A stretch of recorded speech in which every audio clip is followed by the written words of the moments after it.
کل ہی میں ایک خبر پڑھ رہا تھا جس میں یہ بتایا گیا تھا کہ کچھ لوگوں نے پولیس اسٹیشن پر حملہ کیا اور ساری پولیس کو یرغمال بنایا اور پولیس اسٹیشن پر انہوں نے قبضہ کر لیا۔ اب یہ لوگ کون ہیں اور ان کو شکست کیوں نہیں دی جا سکتی؟ ان سے پولیس کیوں ڈرتی ہے؟ اور فوج نے بھی ان کا کچھ نہیں بگاڑا ہے، چند دفعہ انہوں نے بھی آپریشن کیا ہے۔ اب سب سے پہلے بات کرتے ہیں کہ یہ لوگ رہتے کہاں ہیں۔ تو دریائے سندھ کے قریب ایک علاقہ ہے جس کا نام ہے کچا۔ اوکے، کچا ایک علاقہ ہے، ایک چھوٹا سا علاقہ ہے جن پر ان ڈاکوؤں کی پوری گرفت ہے۔ یعنی یہاں پہ جب بھی کوئی داخل ہوتا ہے نا تو پھر یہ وہ شخص ان کے کنٹرول میں ہوتا ہے اور کوئی ان کا کچھ نہیں بگاڑ سکتا۔ ان لوگوں کے ساتھ، ان ڈاکوؤں کے ساتھ بہت بڑے بڑے ہتھیار ہیں اور بہت جدید قسم کے ہتھیار ہیں، اور ان ہتھیار کو دیکھتے ہوئے لوگ ان سے ڈرتے ہیں۔ تو ان کی بات شروع ہوتی ہے تب جب ایک وہاں کا MNA سردار جعفر لغاری، یہ نام آپ یاد رکھیں، سردار جعفر لغاری، اس نے ایسا کیا کہ پہلے کی بات ہے، یعنی جب نواز شریف کی حکومت تھی تو انہوں نے ایک خط لکھا، کس کو؟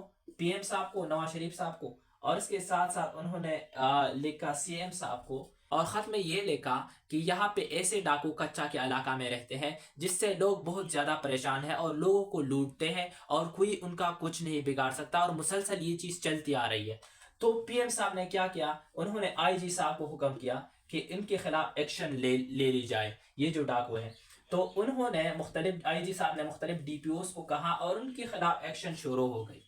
اب چند دنوں تک یہ آپریشن چلتی رہی اور انہوں نے ایک رپورٹ تیار کی کہ یہ لوگ کیسے ہیں۔ اوکے، تو انہوں نے یہ کہا پہلی دفعہ کہ یہ صرف ایک گینگ نہیں ہے، مطلب یہ جو ڈاکو ہے یہ ایک گروپ میں نہیں ہے، یہ مختلف گروپس میں ہیں، یعنی مختلف گینگز ہیں ان میں، جن میں سے ہے چھوٹو گینگ، ابراہیم لادلی گینگ، زنگرانی گینگ۔ اوکے، اس قسم کے گینگ ہیں اور یہ مسلسل لوگوں کو تنگ کرتے ہیں اور لوگوں کو یرغمال بنایا ہوا ہے یہاں کے علاقے کا، اور کوئی ان کا کچھ نہیں بگاڑ سکتا، اور بہت زیادہ طاقتور ہے۔ ان کے ساتھ بہت بڑے بڑے راکٹ لانچرز ہیں، اس کے ساتھ ساتھ ان کی اسلحے جو ہے نا وہ نئے ہیں۔ اب انہوں نے بتایا کہ جو چوٹی گینگ ہے نا، ایک رپورٹ انہوں نے پیش کی تھی، انہوں نے کہا کہ جو چوٹو گینگ ہے یہ ختم ہو گئی ہے، مطلب یہ لوگ اب یہاں پہ نہیں رہتے ہیں۔ اوکے، لیکن اصل میں یہ لوگ پھر بھی جو ہے نا وہاں پہ نمودار ہوئے تھے، اور اس رپورٹ میں یہ بات کی گئی تھی کہ چوٹو گینگ جو ہے نا یہ ختم ہو گئی ہے اور یہاں اس گینگ کے لوگ اب زیادہ وہاں پہ موجود نہیں ہیں۔ یہ جو لوگ تھے نا، ابراہیم لادی گینگ، یہ ٹیکس مختلف لوگوں سے ٹیکس لیتے تھے اور خود سے اپنی ایک ٹیکس بناتے تھے، یعنی جو بھی کوئی راستے کو کراس کرتا تھا ان سے ٹیکس لیتے تھے کہ آپ جب یہ راستہ کراس کریں گے تو آپ اتنے پیسے ہم کو دیں گے، اور یہ بزنس انہوں نے اس گروپ نے شروع کی تھی۔ اور ایک شخص تھا، یعنی جو بھی کاروبار والے شخص تھے، جس کی بھی کوئی چیز کسی راستے سے چلی جاتی تھی اس علاقے میں، تو ان سے وہ ٹیکس لیتے تھے۔ ایک شخص تھا جس کا نام تھا میاں منشا، اور یہ ایک بزنس مین تھا اور یہ بزنس کرتے تھے سیمنٹ کی۔ تو ان کی ایک ٹرک جا رہی تھی وہاں اس علاقے سے، تو ان لوگوں نے، ان ڈاکوؤں نے ان کی ٹرک کا جو ہے نا ان لوگوں سے وہ بتہ وصول کرتے تھے، ان سے ٹیکس لیتے تھے۔ تو انہوں نے کیا کہا؟ انہوں نے ڈائریکٹلی میاں منشا، تو انہوں نے ڈائریکٹلی بتایا PM صاحب کو، کیونکہ یہ ان کا بہت بڑا ساتھی تھا میاں منشا جو تھا۔ اوکے، اور یہ بھی میاں ہے، یہ بھی میاں ہے، میاں نواز شریف صاحب اور میاں منشا۔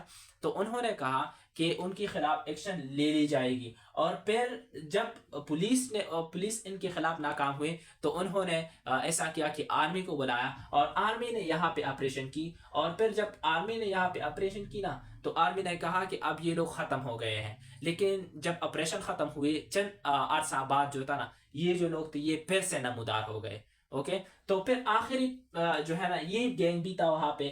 یہ گینگ کیا کرتا تھا کہ ان کے ساتھ جو اسلحے تھے یہ بہت زیادہ بڑے بڑے اسلحے تھے، ان کے خلاف جب آپریشن شروع ہو گئی اس گینگ کے خلاف، تو ان کے ساتھ اینٹی ایئر کرافٹ میزائل تھے، یعنی راکٹ لانچرز تھے بہت بڑے بڑے۔ تو ان کے خلاف بھی جو آپریشن تھی وہ کامیاب نہیں ہو گئی۔ فوج نے تو پہلے یہ کہا تھا کہ ہماری آپریشن ان لوگوں کے خلاف کامیاب ہوئی ہے، لیکن بعد میں یہ لوگ پھر نمودار ہو جاتے ہیں اور کوئی ان کا کچھ نہیں بگاڑ سکتا۔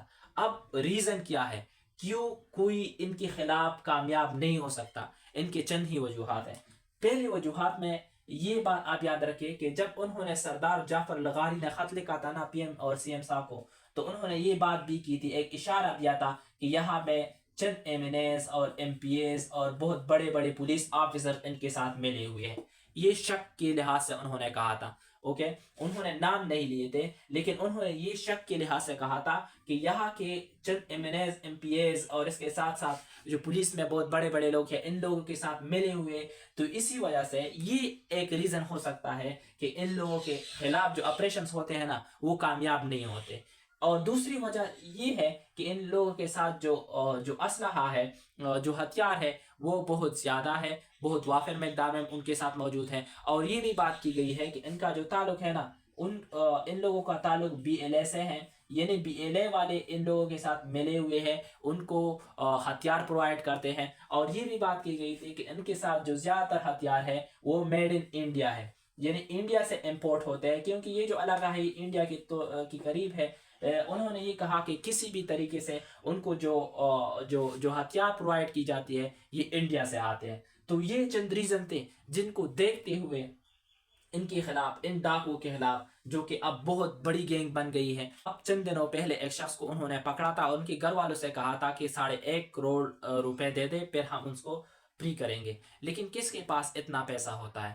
تو یہ چند ریزن تھے جس کی بیس پہ ان لوگوں کے خلاف جو آپریشنز ہوتے ہیں وہ کامیاب نہیں ہوتے. اور ان کا جال بہت زیادہ سمپل ہے, یعنی یہ لوگوں کو یہ جھانسا دے دیتے ہیں کہ ہمارے ساتھ جو ہے نا نوکری ہے, آپ آئے ہم آپ کو نوکری دیں گے. اور جب وہاں پہ لوگ جاتے ہیں تو ان کو پھر نوکری نہیں ملتی, ان کو پکڑتے ہیں, ان کے گھر والوں کے کہتے ہیں کہ اتنے پیسے دے دے ہم اس کو پھر فری کریں گے. اور جو بھی پیسے نہیں دیتے ہیں ان کو پھر اس شخص کو جو کہ انہوں نے پکڑا ہوا ہوتا ہے ان کو پھر قتل کر دیتے ہیں. اس کے ساتھ ساتھ ان کے مختلف ٹریپس ہیں, وہ لڑکیوں کی آواز میں بھی بات کر سکتے ہیں آپ سے. تو اپنے آپ کا خیال رکھیں, اور اس علاقے میں جو لوگ رہتے ہیں نا ان کو ان چیزوں کا بہت بڑا خیال رکھنا چاہیے. والسلام.